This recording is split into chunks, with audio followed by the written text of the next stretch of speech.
કરીશું મહત્વના સમાચાર વિશે મહત્વના સમાચાર મળી રહ્યા છે તેના પર નજર કરીએ તો કોંગ્રેસના રાષ્ટ્રીય અધ્યક્ષ ખડગે દ્વારા સંબોધન કરવામાં આવ્યું હતું। આજે કોંગ્રેસનું રાષ્ટ્રીય અધિવેશન આયોજિત થયું છે। અમદાવાદના સાબરમતી તટે આયોજિત થયેલા રાષ્ટ્રીય અધિવેશનમાં કોંગ્રેસના 2000 થી વધુ નેતાઓ સામેલ થયા। કોંગ્રેસના રાષ્ટ્રીય અધ્યક્ષ મલ્લિકાર્જુન ખડગેની અધ્યક્ષતામાં આયોજિત આ રાષ્ટ્રીય અધિવેશનમાં સોનિયા ગાંધી, રાહુલ ગાંધી સહિતના પાર્ટીના તમામ વરિષ્ઠ નેતાઓ, મહાસચિવ, પદાધિકારીઓ સામેલ થયા। પાર્ટીના વરિષ્ઠ નેતાઓ સાબરમતી રિવરફ્રન્ટ પર આવેલા ઇવેન્ટ સેન્ટર પહોંચ્યા। ધ્વજવંદન કર્યા બાદ કોંગ્રેસ અધિવેશનના સ્ટેજ પર પહોંચ્યા હતા। એઆઈસીસીના તમામ નેતાઓ, રાજ્યમાંથી આવેલા ડેલિગેટ્સ પોતાની વાત અધિવેશનમાં મૂકશે। આ સાથે અધિવેશનમાં મૂકેલા મુદ્દાને પોતાનું અનુમોદન આપશે। તો ખડગે દ્વારા સંબોધન કરવામાં આવ્યું હતું અને ભાજપ સરકાર પર આકરા પ્રહાર કરવામાં આવ્યા હતા। સોશિયલ રિફોર્મને લઈને ઠરાવ કરાશે। કયા કયા ઠરાવ પસાર થવાના છે તેના પર નજર કરીએ। વિદેશ નીતિને લઈને પણ ઠરાવ પસાર થવાનું છે। કોંગ્રેસનું રાષ્ટ્રીય અધિવેશનનું આયોજન, જેમાં યુથ કોંગ્રેસમાં બદલાવને લઈને પણ ઠરાવ પસાર કરવામાં આવશે। અધિવેશનમાં કયા કયા ઠરાવ પસાર કરવાના છે, જેમાં આર્થિક દ્રષ્ટિએ ભારતને ક્યાં લઈ જવું તેનો ઠરાવ પસાર કરવામાં આવશે। તો આગામી ચૂંટણીને લઈને પણ ઠરાવ થવાનો છે। महत्वपूर्ण कांग्रेस માટે अधिवेशन છે। सरकार ने मन माने अपना काम चलाया। स्पीकर ने leader of opposition Rahul Gandhi ji को नाम लिया, उनको बोलने के लिए कहा, फिर बाद उन्होंने उनको बोलने नहीं दिया। ये डेमोक्रेसी में लज्जा की बात है। एक अपोजिशन लीडर को अगर आप बात करने नहीं देते, क्या आप सामान्य लोगों को करेंगे? आज अंगे વધુ વાત કરીશું। સહયોગી અનિલ અમારી સાથે લાઈવ જોડાયા છે। અનિલ, કોંગ્રેસનું રાષ્ટ્રીય અધિવેશન કોંગ્રેસ માટે ખૂબ મહત્વપૂર્ણ છે। ખડગે દ્વારા સંબોધન કરવામાં આવ્યું, સરકાર પર આકરા પ્રહાર કરવામાં આવ્યા। શું લાગી રહ્યું છે અધિવેશનથી કોંગ્રેસમાં નવા પ્રાણ ફૂંકાશે? તમને કહી દઉં કે 2009 પછી જો સૌથી વધારે એક્ટિવ દેખાતી હોય કોંગ્રેસ તો આ વખતે છે। તમે જુઓ, માર્ચથી જ જિલ્લા કક્ષાના જે બેઠકો છે એ શરૂઆત કરી દેવામાં આવી હતી। માર્ચમાં પહેલા હાફમાં તમે જુઓ દિલ્હીમાં જિલ્લા કક્ષાના જે એના પદાધિકારીઓ છે ત્યાં બેઠક થઈ। જિલ્લા કક્ષાના તાલુકા કક્ષા સુધીના જે પ્રખર લોકો હતા તેમને કહેવામાં આવ્યું કે તેમને વધારે તાકાત આપવામાં આવશે, તેમને વધારે અધિકારો આપવામાં આવશે, જેથી જે એક સેન્ટ્રલાઇઝ સિસ્ટમ સંગઠનની ચાલે છે તેનાથી પક્ષને કમસે કમ મુક્ત કરી શકાય।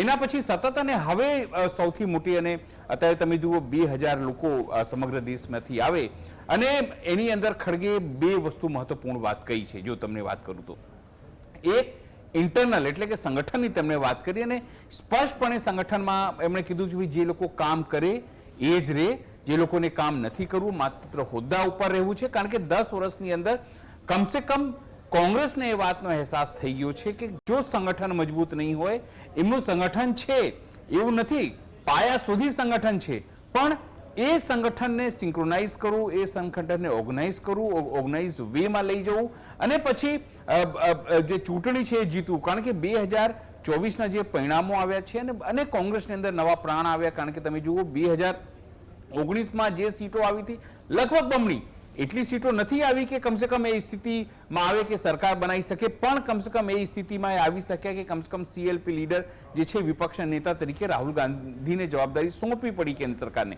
મહત્વપૂર્ણ બાબત એ છે કે આજે જે રીતે ખડગે કીધું, તમને વાત કર્યું તો એમણે કેન્દ્ર સરકાર ઉપર પ્રહારો કરવાના હતા। તમામ મુદ્દાઓ છે, એમણે કીધું કે જે સંસદ છે, જે દેશની સૌથી મોટી મહાપંચાયત છે, જ્યાં લોકોની વાત મૂકવાની હોય છે, જો ત્યાં જ સીએલપી લીડરને ન બોલવા દેવામાં આવે, ઓપોઝિશન લીડર ન બોલવા દેવામાં આવે તો એનો કોઈ મતલબ રહેતું નથી। સાથે મણિપુરની તેમની વાત કરી છે, વકફ બોર્ડની તમને વાત કરી છે।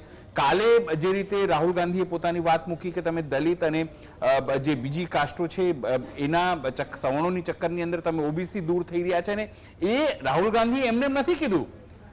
અન્વી, એ સર્વે રિપોર્ટ છે, CSDS નો રિપોર્ટ છે કે જો આ વખતે ખાલી 2% પણ ઓબીસી કોંગ્રેસ તરફ આવી હોત તો નિશ્ચિત છે સરકાર કદાચ એની બદલાઈ હોત। પણ હવે સ્થિતિ એ છે કે મોડે મોડે પણ ભાન થયું છે, સંપર્ક કરવાની વાત કહ્યું। તમે જુઓ 2 દિવસ પહેલા જ બેગુસરાયમાં હતા જે કન્હૈયા કુમારે પોતાની યુવાઓ માટેની પલાયન રોકો અને રોજગાર આપો આંદોલન બિહારમાં, કારણ કે બિહારમાં આમ આ વર્ષના અંતમાં જ ચૂંટણી છે, તો રાહુલ ગાંધી ત્યાં જઈને તેને વેગ આપવાનું કામ કરે છે. રાહુલ ગાંધીને એ વાતની ખબર છે કે માત્ર જનસંપર્કથી જ લોકો પાસે જવાશે, કારણ કે જે રીતે એમણે ભારત જોડો યાત્રા કાઢી એનાથી જે લાભો થયા. પણ મોટો સવાલ એ છે, જે સવાલ તમે મૂળ પૂછ્યું કે શું આનાથી નવસર્જન આવશે, નવસર્જન કેમ આવે ને કેમ ના આવે, એના માટેના બંને પ્રકારના તથ્યો છે.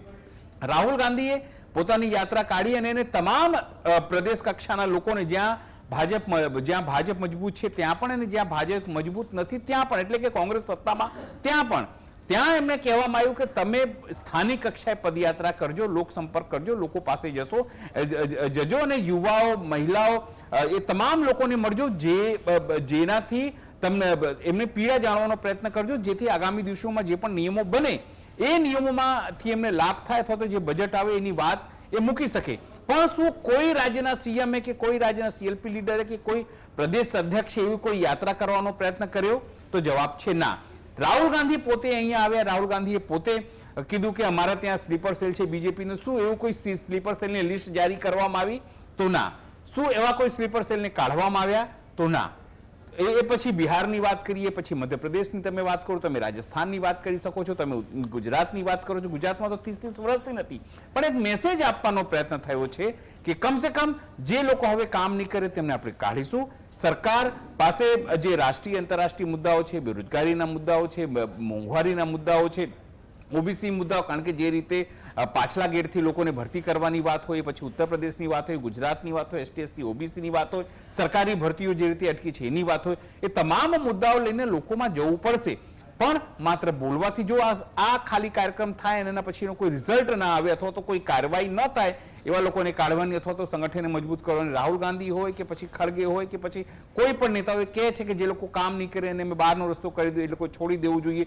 પણ સવાલ અન્વિત ત્યાં છે કે તમે કાર્યવાહી ક્યારે કરશો? હંમેશા કહેવામાં આવે, તો ઇન્ડિયા બ્લોક બન્યું, તમને કહું એક સામાન્ય ઉદાહરણ આપું, પણ કોઈ ઇન્ડિયા બ્લોકની શું કોઈ ઓફિસ છે, એના કોઈ પ્રવક્તા છે? તો ના. ઇન્ડિયા બ્લોકમાં તમે જુઓ તો લોકસભા માટે બધા સાથે તમને દેખાશે. એ પછી આમ આદમી પાર્ટી હોય, એ પછી મમતા બેનર્જી પાર્ટી હોય, સ્ટાલિનની પાર્ટી હોય, પણ જ્યારે વિધાનસભાઓ આવે તો એ અંદર લડતા દેખાય. અને એનું જ નુકસાન તમે જુઓ એ હરિયાણામાં એ લોકોને થાય છે. એ લોકોને તમે જુઓ તો દિલ્હીમાં સૌથી મોટું છેલ્લી ઇલેક્શન થયું એમાં થયું, અને જે 4-5% વોટ જે કોંગ્રેસ લગી એના મોટું નુકસાન જે છે ત્યાં આમ આદમી પાર્ટીને થયું. એવી જ રીતે આગામી દિવસોમાં બિહારમાં પણ ચૂંટણી છે, એના પછી ગુજરાતમાં પણ 2027માં ચૂંટણી આવશે, એના પછી તમે જુઓ તો પશ્ચિમ બંગાળમાં પણ ચૂંટણી આવવાની છે.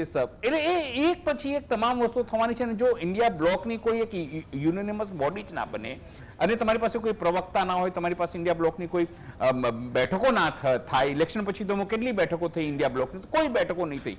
તો સવાલ એ છે કે જ્યારે સૌથી મોટી પાર્ટી કોંગ્રેસ હોય અને પોતાની સંગઠનની ચિંતા હોય, પોતાના સાથીઓની ચિંતા હોય, તો નિશ્ચિત છે કે એને એક નિશ્ચિત રોડમેપ બનાવીને કામ કરવું પડશે. માત્ર ભાષણોથી, માત્ર આવા સંમેલનોથી કામ ન થાય, લોકો સુધી ઉતરવું પડશે. એમને માત્ર એક રાહુલ ગાંધી બધી જગ્યાએ ફરે, પોતાની ખેડૂતોની વાત મૂકે, મજૂરો સાથે વાત કરે, ગીગ વર્કરો સાથે વાત કરે, રેલવે વર્કરો સાથે વાત કરે, શ્રમિકો સાથે વાત કરે, મહિલાઓ સાથે વાત કરે, પણ એમની પાસે કોઈ શું બીજું કોઈ લીડર છે જે આવી ઇફેક્ટિવલી ત્યાં લોકો પાસે જઈ શકે? તો જવાબ છે ના. સ્થાનિક સંગઠનની વાત હોય કે પછી સેન્ટ્રલ લેવલની સંગઠનની વાત હોય, કહેવામાં આવે છે કે ઉપર પણ બીજેપીના સ્લીપર સેલ છે, નીચે પણ એને કાઢવા માટે શું કોઈ પ્રયત્ન થયા? તો જવાબ છે ના. તમામ જવાબ જો ના હોય તો પછી નવસર્જન કેવી રીતે થાય એ એક મોટો સવાલ છે. બિલકુલ. આભાર અનિલભાઈ જોડાવા માટે અને આ સમગ્ર માહિતી આપવા માટે. તો કોંગ્રેસનું અધિવેશન છે, કોંગ્રેસને કેટલું ફળે છે તે જોવું રહ્યું, કારણ કે કોંગ્રેસ ઘણી બધી વખત જોવા મળી છે ટેબલ પોલિટિક્સ હોય, સ્ટ્રેટેજી હોય બનાવવામાં માહિર છે, પરંતુ ફિલ્ડ પર તેનું કોઈ કામ જોવા નથી મળતું. जो लोग पार्टी में काम हाथ नहीं बटाते, मैं ये महत्व का मुद्दा रखूंगा. जो लोग पार्टी के काम में हाथ नहीं बटाते उन्हें आराम करने की आवश्यकता है. जिम्मेवारी नहीं निभाते उन्हें रिटायर होना चाहिए.